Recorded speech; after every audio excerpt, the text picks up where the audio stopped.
YouTube ప్రేక్షకులకు అందరికీ కూడా నా నమస్కారాలండి. భారత్లో కొత్తగా ఉగ్రవాద చర్యలు తెరలేపినారు. అది ఏంటంటే రైల్ జిహాద్.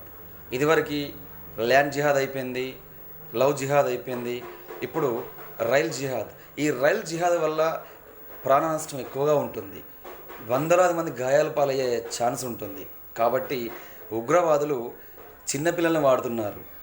రైలు పట్టాలపైన సిమెంట్ దిమ్మలు పెట్టడం కానీ, పాత సైకిల్, పాత స్కూటర్లు పెట్టడం కానీ, మొన్న గ్యాస్ సిలిండర్ పెట్టడం జరిగింది ఉత్తరప్రదేశ్లో. ఎందుకంటే గ్యాస్ సిలిండర్ వల్ల అత్యధికంగా ప్రాణ నష్టం కానీ, అది బ్లాస్ట్ అయితే వందలాది మంది గాయాలు పాలవడం కానీ జరుగుతుందని వారి యొక్క ఆలోచన.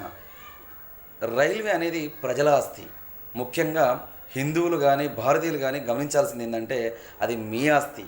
మీ ఆస్తిని నాశనం చేస్తున్నారు.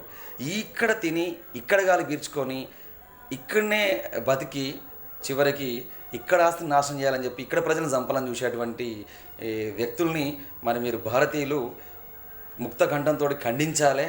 ఇలాంటి నేరాలు పాల్పడే వారిని శిక్షించాలని చెప్పేసి కోరుకుంటున్నాము. జై హింద్, జై భారత్.